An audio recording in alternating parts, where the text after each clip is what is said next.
বন্ধুরা, আজকে আমি রান্না করব হাঁসের ডিম আলু দিয়ে ঝোল করব। কিভাবে করব সমস্ত কিছুটাই তোমাদের দেখাবো। এখানে দেখতে পাচ্ছ আলু আর ডিমটা জলে দিয়ে রেখেছি, ধুয়ে ভালো করে। এবারে এটাকে সেদ্ধ করে নেবো। আমার সেদ্ধ হয়ে গেছে। এবার নুন হলুদ মাখিয়ে রেখেছি। পাশে একটা কড়া নিয়েছি, কড়াতে তেল দিয়ে ভাজা করে নেবো। দেখো, কড়াতে তেল দিয়েছি।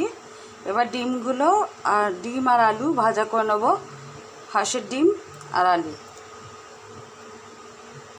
ডিমগুলোকে আমি আগে ভাজা করে নিচ্ছি আর তারপর আলুগুলো ভাজা করব। তাহলে দেখতে থাকো, সাথে থাকো। দেখো, এখানে ডিম আলুটা ভাজা করার পর যে তেলটা ছিল তাতে পেঁয়াজ দিয়েছি। পেঁয়াজটা ভাজা হবে, তারপরে এক এক করে সমস্ত মশলা দেবো। দেখো, এখানে পেঁয়াজটা মোটামুটি ভাজা হয়েই গেছে। আর এখানে আদা রসুনটা দিয়ে একটু ভাজা করছি, হলুদ দিয়েছি।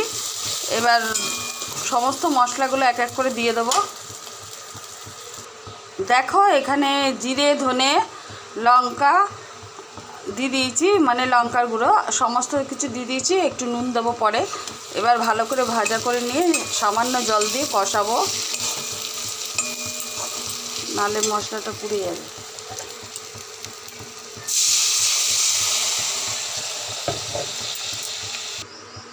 দেখো, আমার মশলার একটু জল দিয়েছিলাম বললামই। এবার ডিম আর আলুগুলো দিয়েছি, একটু কষানো হোক, তারপরে আরেকটু জল দিয়ে। দেখো, আমার হাঁসের ডিমের ঝোল একদম রেডি। আর কেমন লাগলো কমেন্টের মাধ্যমে অবশ্যই সবাই বলো। আর একটা করে লাইক করে দিও। আজকের জন্য আসি, আবার আসবো অন্য একদিন অন্য একটি রেসিপি নিয়ে।